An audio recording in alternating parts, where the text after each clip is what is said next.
Dan, don't you have a sauna in your backyard? Yes, I do. And it's very nice. Well, that now makes two of us. Really? Yeah, I live in a sauna, evidently. Oh, yeah. The past few days, same up here. The sauna everywhere. Yeah, unhealthy. Well, yeah, but saunas are supposed to be healthy, but you just need them in intervals. You need to be able to, like 20 minutes on and then 20 minutes off. Yeah, you can leave a sauna unless someone chains the door while you're inside of it. That's what it feels like out here. Holy cow.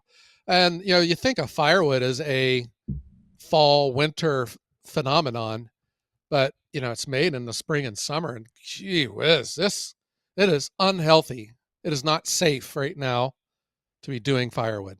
No, the other day I had very little motivation, and whatever motivation I had, I just put it off and I didn't do anything pretty much the entire day. It was so bad. Yeah. But I still had deliveries, and I was on a delivery 2 days ago, and I was talking with this lady, and it's in a town that I don't live in, but I'm familiar with it. And we were talking about, they have a local pizza parlor, and it is one of these local institutions. It's been there forever. Everyone goes and loves to have their pizza. Yep. But it has a slight reputation.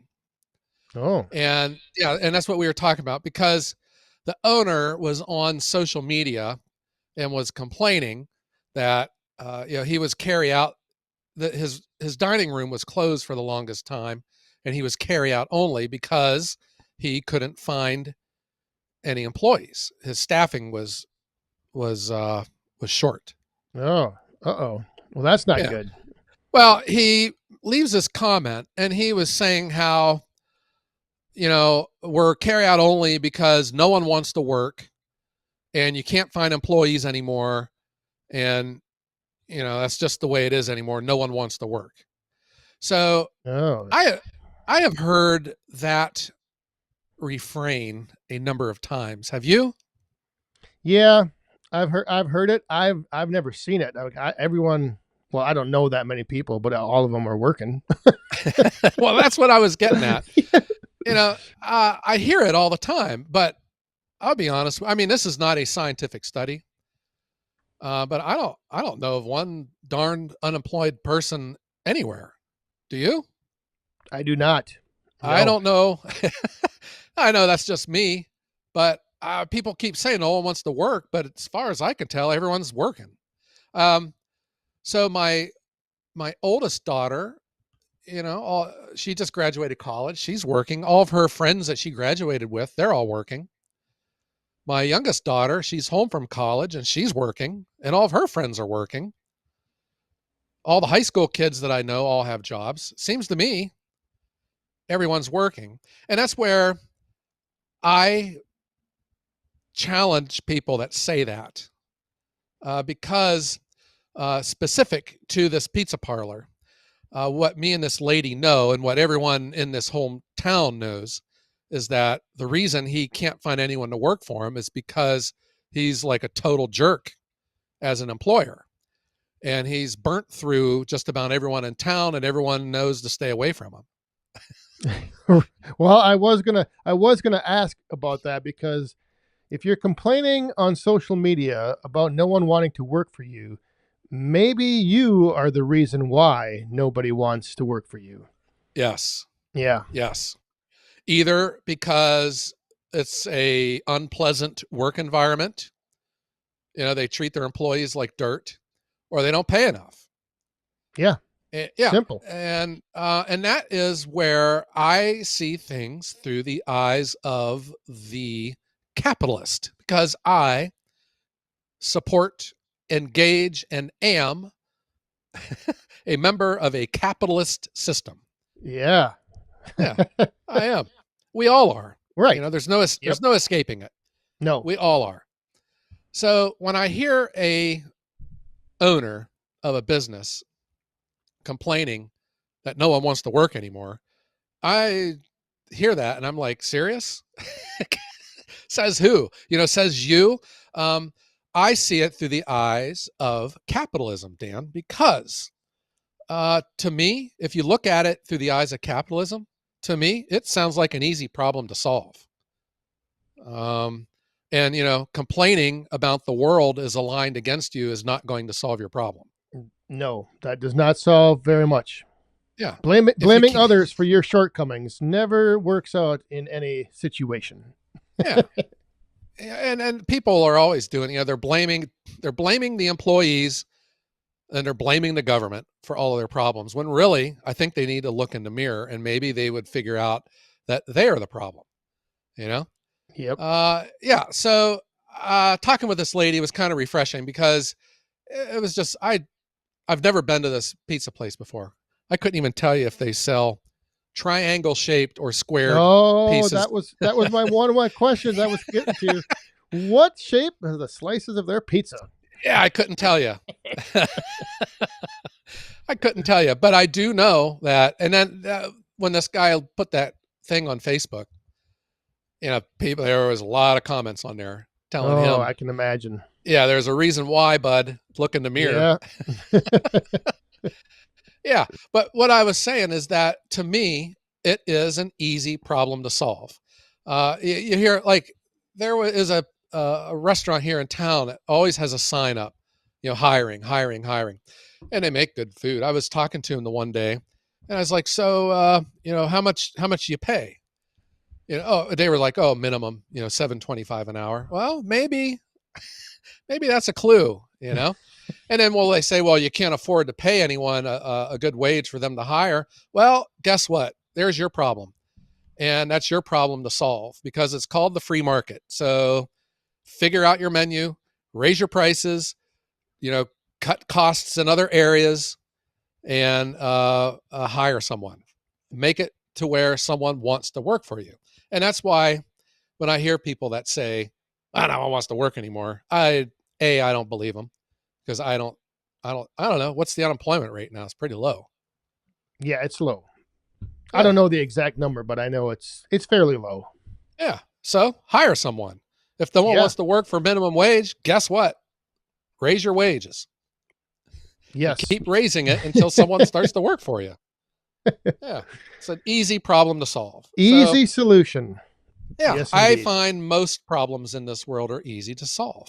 And usually when you find someone who's blaming others, that's probably your first clue. That is the first step in solving every problem, is identifying the problem. And Yes. that usually is an indication, like you said right there.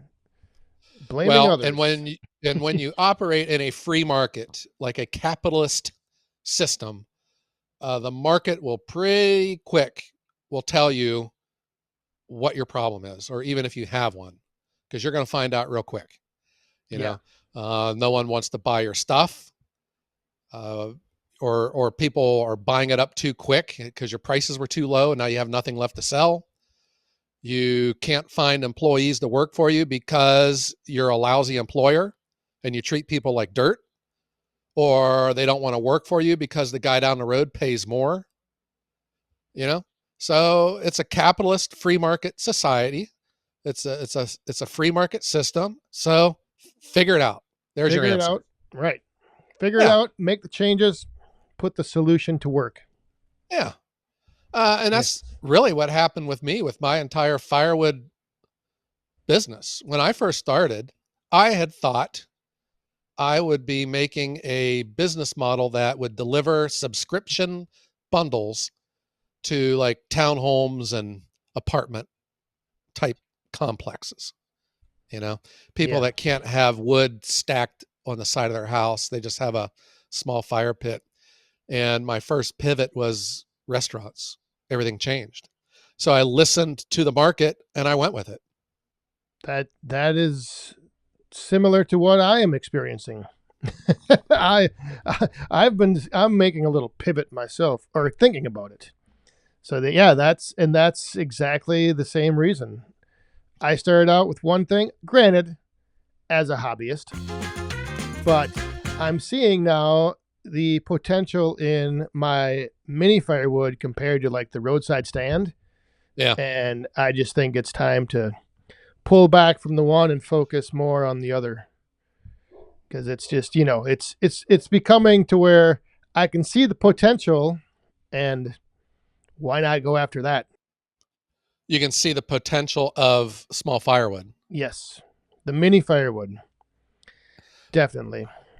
but you don't feel you can do both, or do you now not feel like doing the other one? Well, I can probably continue to do both, but it just gets down to that when you have so much time in a day and you're limited on your time, where do you want to focus that time and energy? You know, Uh-huh. that's what I'm getting to, where if I know I can focus my time and energy on something that's 10x more profitable, I'm probably going to go that direction. You need to focus your time on calculating your fuel usage from last month. Yeah, no, that will not be happening. So true, Dan, to the free market society, the market's talking to you. You've experienced new opportunity, and now you're faced with a choice: do one or the other, or do both. Correct. And that is where I have run into, granted, the roadside stand doesn't take up a lot of my time to restock it, make the bags, but I also have to then take the time to prepare that inventory.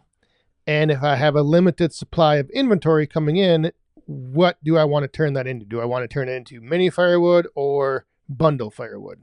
So that's Uh-huh. where, I'm starting to look out and project out down the line how much I have and where I want to put that inventory to use. It seems like you are now a professional with your firewood, because you're selling your small firewood, your mini firewood, for a profit. But when you get down to brass tacks, you're still a hobbyist because you have a full-time job, you have a boss that hounds you, you got family responsibilities, and there's only so much that you can or want to do. Correct. And the other part of that is that want. So like I am not setting like unrealistic expectations. I'm not trying to, retire next week off of my mini firewood. I'm not even expecting, I don't really have any expectations on like number of sales each week. Uh-huh. It's all just whatever happens happens, and I'm happy with it. No targets, No. no projections to hit. You haven't No. even really set goals, because I that's one thing I never did too. I don't set goals. It just started and I just kept going with it. No KPIs, Yeah. nothing. Yeah. Key performing indicators You're right, for, nothing. I and yeah. and I think that's one of the things that a lot of people unfortunately maybe get into trouble with when they kind of start a new business or start a side hustle is they set these expectations and they put themselves in a spot where they're trying to reach certain things that maybe just aren't obtainable. And Yeah. so the pressure builds up and then you just feel like you're not a success. So I don't know. Yeah. I don't set any of those. I just whatever happens, happens. I'm happy with it. Yeah. When I got into my firewood business, I just used the skills that I had developed from my professional career over the years. Um, and I did recognize that being a sole proprietor means it's my business and I'll do what I want. And I quickly figured out too that a lot of the things that you think that you have to do to be a professional business, you don't have to do them at all. And I just operate as an operator, not an accountant, not as accounts payable or accounts receivable or Yeah. human resources Oh, or nothing, yeah. or banking, nothing. I am an operator, and it was like I had a tiger by the tail and I was just holding on. So I still operate that way.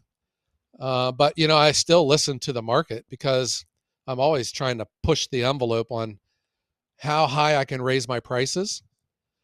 And I think I found it. It wasn't done scientifically, but I kept pushing and pushing until I saw, I was keeping track of my nose.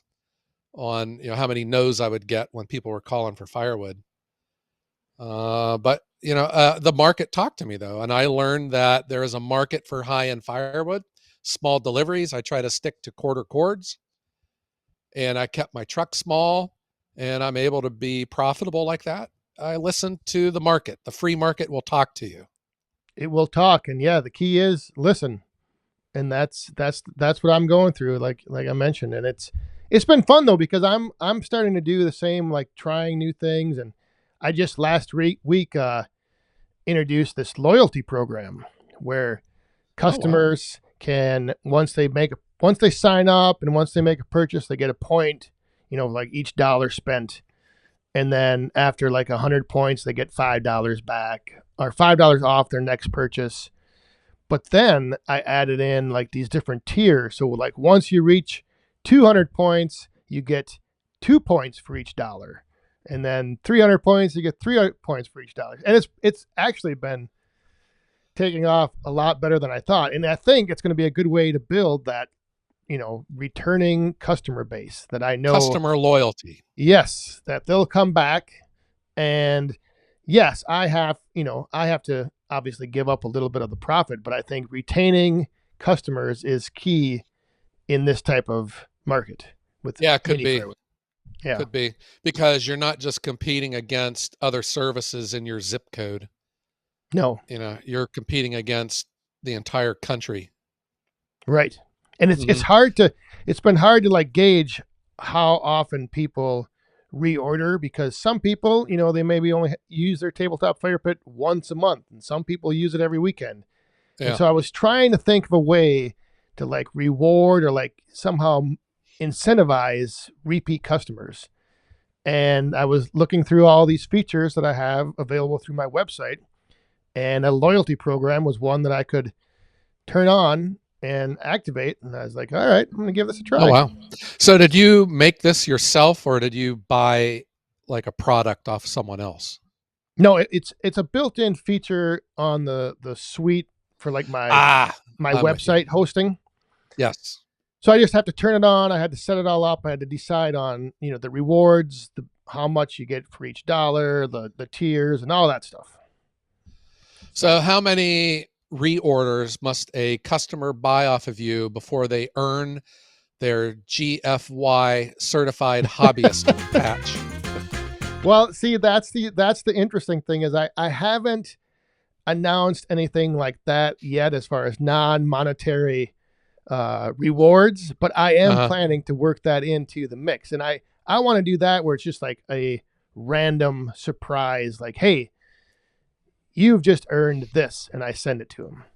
Yeah. An autographed picture of you.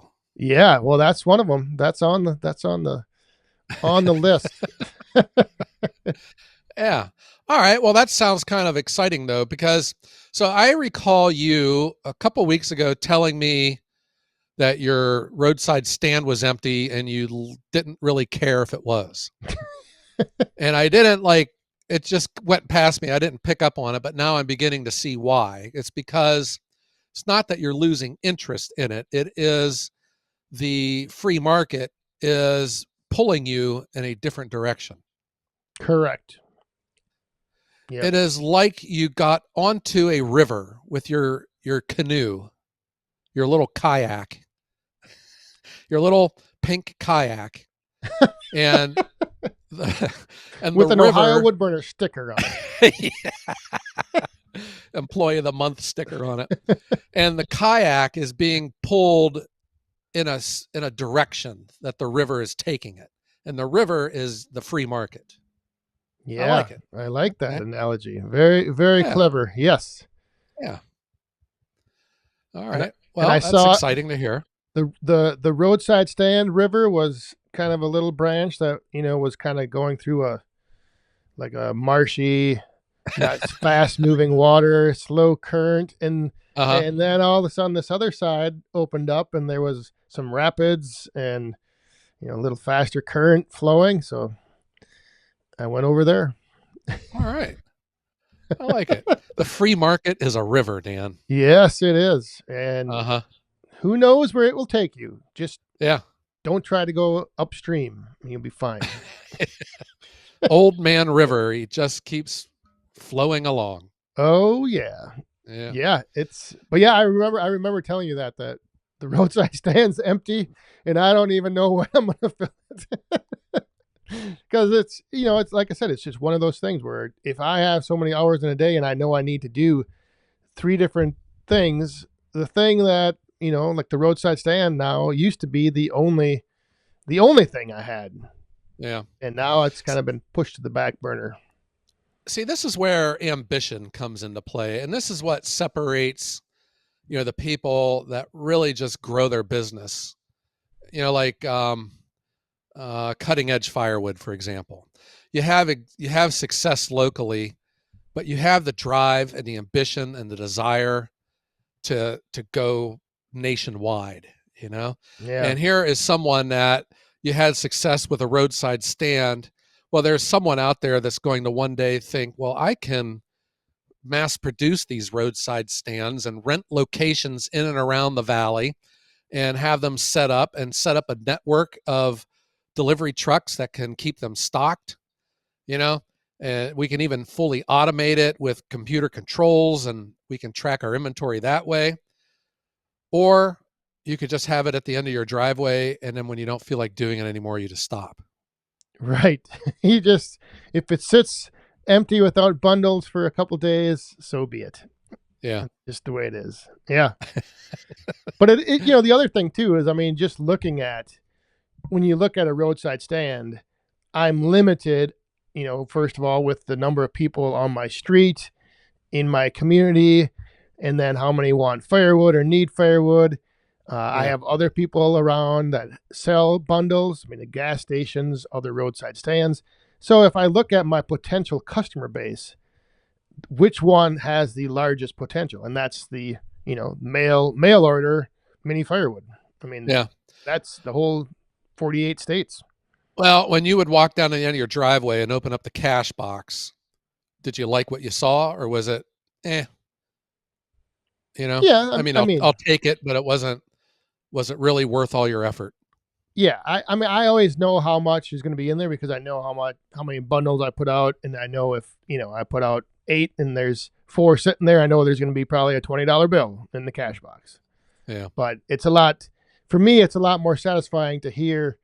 I have an alert set up with my website when I get an order. It makes a certain sound on my phone, so it like does this like ring. So every time I hear that, I'm like, oh yeah, that's the sound I want to hear. Yeah. Yeah, so Wow. that's All right. better. That's better for me. I never did get into the roadside stand. I just know that the neighborhood that I live in, it would not make it through the night. It would be it would be the firewood for sale because it would be smashed to pieces and there'd be like a front bumper from a Dodge truck laying in the middle of the road. Oh, I thought you meant that it would be empty, cleared out with no money in the cash No, box. they would drive through it and smash it. Ohio Woodburners firewood donation stand. Take all you want. Yeah, right. Yeah. Yeah. Well, that's interesting to hear, Dan. And it's interesting to hear how you have responded to the free market and you have the maturity to do what you want to do and you're good with it. You're not feeling guilt or anxiety of leaving something on the table, walking away from something else. No, not at all. And I've mentioned it in my YouTube videos. Like, I'm not afraid to say, hey, if I quit this roadside stand, I'm not going to feel like I'm a failure or I let something down. A part of me down. It's like it just at some point, so much time to do with what I want to do, and if I'm starting to grow one side, I'm not going to hold that back just because I, you know, have too much pride in my roadside stand. Yeah. If that makes sense at all. Oh, no, I know what you mean. Yeah. Yeah. All right. Well, Dan, what do you say we Jump on that let's, pink kayak. let's get I onto your almost, pick. I almost said pink Cadillac. Yeah. Why don't you hop onto your pink kayak and you just float on out of Dodge. How about that? Yeah. Strike up the band, get on the pink kayak, and float down the capitalism river. Yeah, or something like that. Something like Yeah. that. Uh-huh. All right. So, Dan, let's tell everyone out there thank you for tuning in to the Wood Hounds, the world's #1 firewood podcast. Yes, indeed. And find us on your favorite streaming service. And when you do, and you take in an episode, drop a little 5-star review. We'd greatly appreciate it. Yeah. All right. And while you are hitting that 5-star review, we will tell you to stay safe and float in the water while rowing your kayak down the river of capitalism. your pink your pink kayak of capitalism, and have a great day.